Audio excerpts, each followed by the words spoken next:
NFC spiritual ప్రేక్షకులకు స్వాగతం. ఈ వారం రాశిఫలాలు పరిశీలిద్దాం.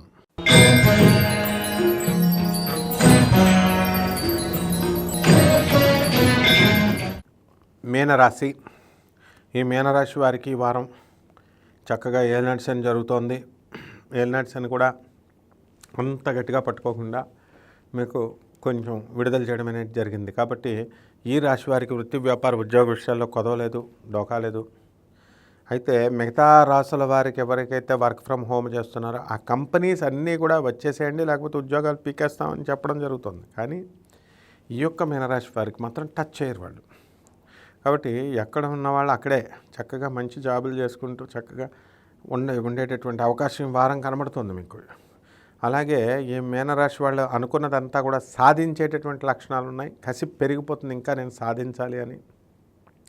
బంధుమిత్రులతో కలిసి విందు వినోద కార్యక్రమాల్లో పాల్గొనడం జరుగుతుంది. అనుకున్నది సాధించేటటువంటి దిశగా ముందుకు వెళ్ళిపోతారు మీరు.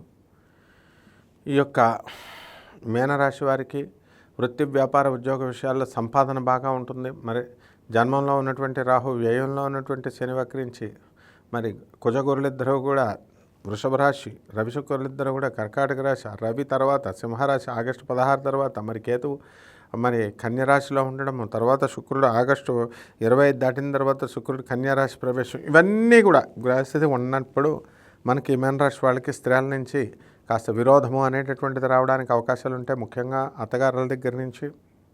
అలాగే భార్య మీకు కోఆపరేట్ చేస్తుంది, కానీ అది పూర్వజన్మ పుణ్యం వల్ల.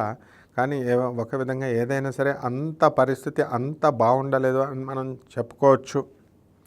అలాగే ఈ యొక్క మీనరాశి వారి మా పిల్లలంతా కూడా ఎంతో చక్కగా సంతోషంగా వీళ్ళ జీవితాలు గడుపుతారు. వాళ్ళని చూసి మీనరాశి వాళ్ళు చాలా సంతోషంగా ఉంటారు. డబ్బులు, ధన సహాయం అన్నీ కూడా పిల్లలు మీకు చేయడం అనేటటువంటిది జరుగుతుంది.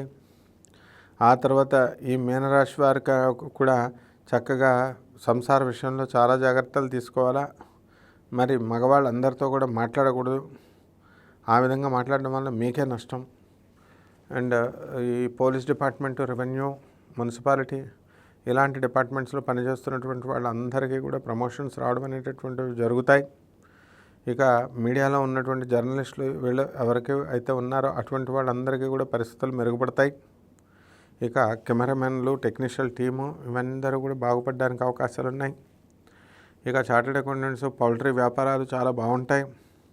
కాయగూరలు కూడా రైతులు ఏం చేయాలంటే మీరు చక్కటి కమర్షియల్ క్రాప్స్, కాయగూరలు పెంచండి, మంచి చెరుకు పెంచండి. కమర్షియల్ క్రాప్స్ పెంచడం ద్వారా మీరు చేసినటువంటి అప్పులన్నీ కూడా మీరు తీర్చేస్తారు. మంచి ఈల్డ్, పంట బ్రహ్మాండంగా మీకు ఎక్కువ రావడం అనేటటువంటి జరుగుతాయి. ఇక రెమెడీస్ దగ్గరికి వచ్చేసరికి శని జపం చేయండి, శని స్తోత్రాలు చదవండి, శనికి కిలోంపావు నల్ల నువ్వులు, నల్లని వస్త్రాన్ని పేద బ్రాహ్మణులకి శనివారం నాడు ఉదయం 8 గంటలకి దానం చేయండి. అలాగే ఈ యొక్క శనికి దశమహావిద్యల్లో ఒకటైనటువంటి మహాకాళి అమ్మవారి యొక్క హోమాన్ని మీ ఇళ్లలో జరిపించుకోండి.